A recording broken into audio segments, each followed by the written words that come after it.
자, 본격적으로 한국사 수업 시작을 해보도록 할게요. 오늘은 고종과 광무개혁이라는 타이틀을 한번 배워보도록 합시다. 선생님이 두 장의 어진을 가지고 왔는데 어진이라 함은 왕의 초상화를 의미해요. 자, 첫 번째로 영조의 어진을 가져와 봤고 두 번째로 고종의 어진을 가지고 왔어요. 이 두 어진 사이의 차이점은 무엇일까요? 화질이 안 좋아요. 그렇게 볼 수도 있겠죠.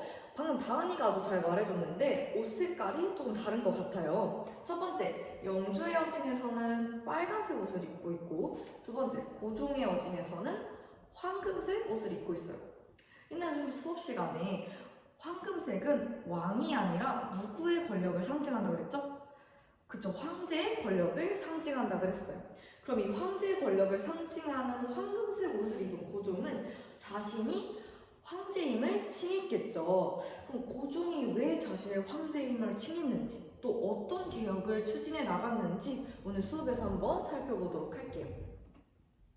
자, 수업 한번 들어가 봅시다. 10년 대토록 민권이냐 군권이냐. 선생님이 교과서 122쪽에 있는 글을 가지고 왔는데 자, 누가 이걸 한번 씩씩하게 읽어봐 줄까요? 네, 다나가 한번 읽어볼게요.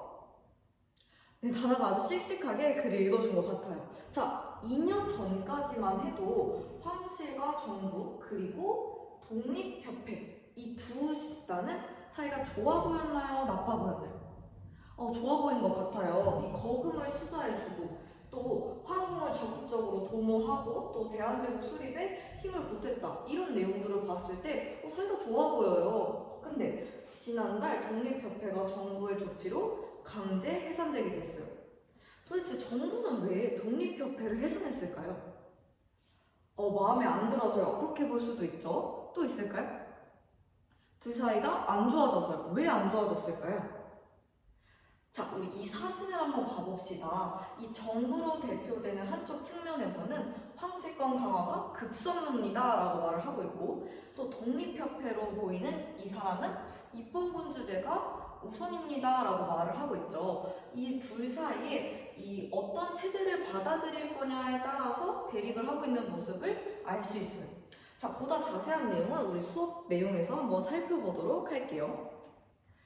자, 우리 지난 시간에 뭘 배웠더라? 한번 이어서 표를 작성하는 시간을 가져볼게요. 다들 표 종이 한번 꺼내볼까요? 네, 다 꺼낸 것 같아요.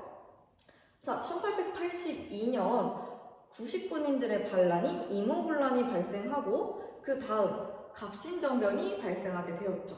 그리고 나서 10년 뒤에 동학농민운동과 더불어서 가부개혁이 발생했고 자, 이 동학농민운동을 진압하겠다는 명분 하에 어느 나라와 어느 나라가 우리나라로 들어왔죠? 그죠, 청나라와 일본이 우리나라로 들어오게 됩니다. 그중 일본이 명성황후를 시해하는 사건이 어떤 사건? 그죠, 을미사변이 일어났고 같은 해 을미개혁이 발생하게 됩니다. 그리고 나서 고종이 러시아 공사관으로 대피를 하는 아관파천이 일어나게 되고 같은 해에 독립협회가 창설되었다는 내용까지 지난 시간에 한번 봤었어요. 그러면 그 1년 뒤 1897년에는 어떤 일이 발생을 하는지 한번 오늘 배워보도록 할게요. 학습 목표를 다 함께 읽어보도록 합시다. 첫째, 시작! 광무개혁의 배경과 내용을 설명할 수 있다. 두 번째, 시작! 광무개혁의 의의와 한계를 조화롭게 평가할 수 있다. 좋습니다. 우리 이 학습 목표를 가지고 오늘 수업을 한번 들어가 보도록 할게요. 자, 오늘 교과서를 같이 읽어보도록 합시다. 그 당시의 국제정서를 한번 생각해 볼까요? 한쪽에서는 러시아가, 또 반대편에서는 일본이 우리나라를 조선을 가운데 두고 간섭을 하기 시작했죠. 이 상태에서 당연히 조선의 국가 위상과 자주성은 떨어질 수밖에 없겠죠. 이러한 맥락 속에서 사람들은 말을 합니다. 황제가 없으면 독립도 없다 라고 말을 하면서 칭제건언을 건의하게 됩니다. 자, 칭제건언이란 황제를 칭하고 건언, 근원을 설립한다 라는 말인데요. 두 가지 의미를 내포하고 있어요. 첫 번째, 황제를 칭하자. 두 번째, 연호를 사용하자. 이 두 가지 내용을 건의를 하게 됩니다. 이에 고종은 돌아와서 대한제국을 수립하고 이 칭제권의 건의를 받아들여 왕에서 첫 번째 뭐였죠?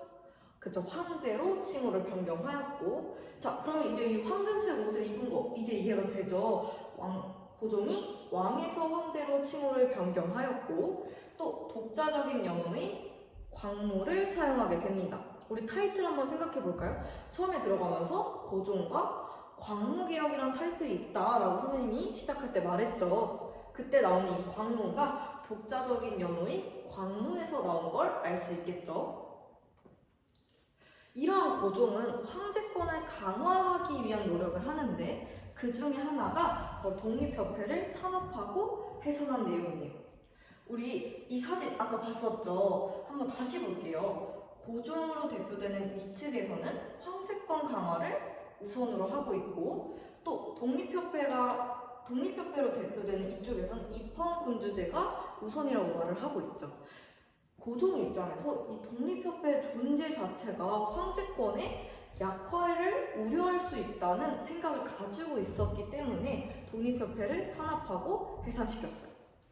두 번째로, 이 독립협회가 주장한 민권 확대와 체제 개혁에 대한 부담 속에서 이 독립협회를 탄압하고 해산했다는 걸 알 수 있어요. 그 황제권 강화의 하나의 또 다른 조치로 대한국 국제를 반포하게 되는데, 자, 교과서 120쪽 다 함께 펴볼까요? 다 교과서 한번 펴볼게요. 다 핀 것 같아요. 그쵸? 선생님이 시간을 줄 테니까 이 대한국 국제 내용을 한번 읽어보도록 하겠습니다. 다 읽은 것 같아요. 더 시간 필요한 친구 있을까요? 네. 딱 이걸 읽었을 때 어떤 느낌이 드나요? 조금 자주 독립한 내용인 것 같아요. 그것도 보이죠? 또 다른 친구 있을까요? 고종의 마음대로 되는 것 같아요. 그쵸? 고종은 이 대한국 국제를 반포하면서 무한한 군권을 누리고 또 법률도 제정하고 뭔가 많은 권력을 본인에게 가져가는 것 같아요.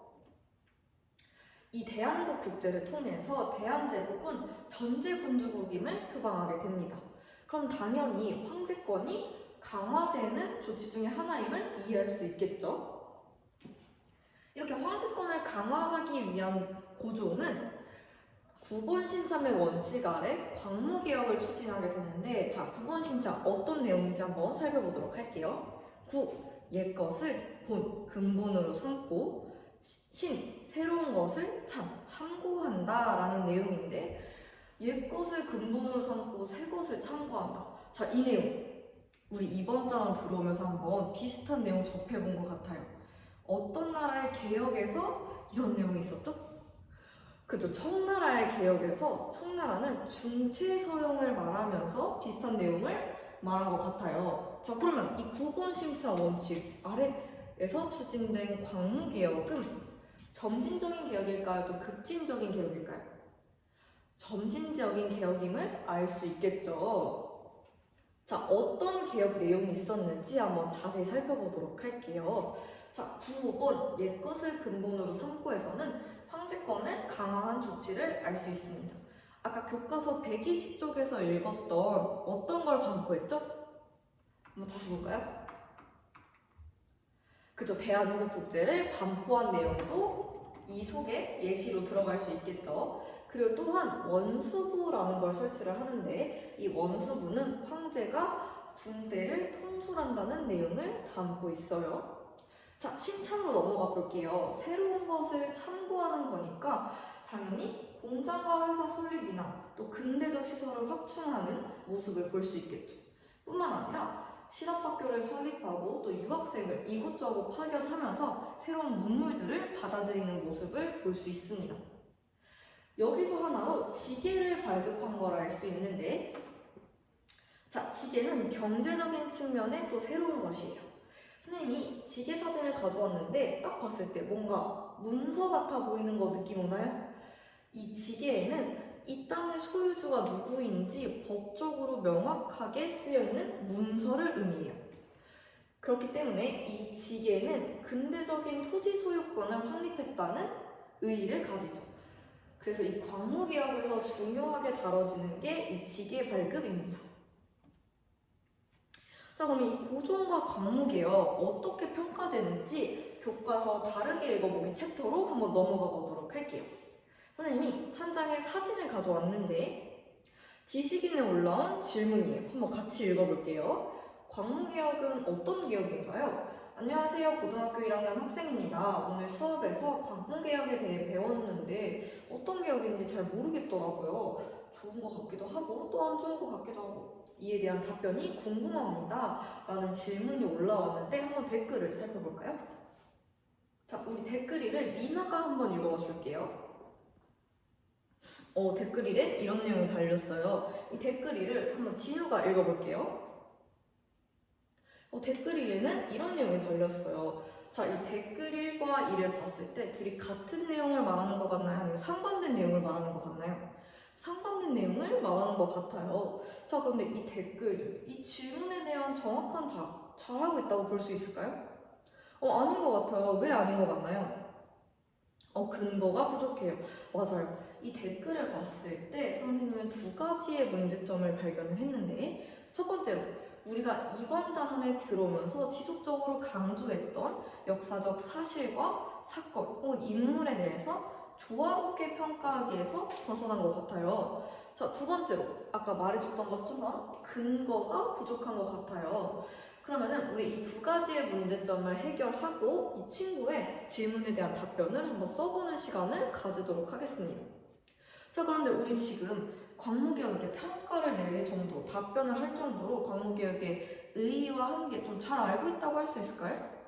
아직 부족한 것 같아요. 그래서 선생님이 여러분께 신문 2장을 나눠줬는데 자, 다 가지고 있는지 한번 흔들어 볼까요?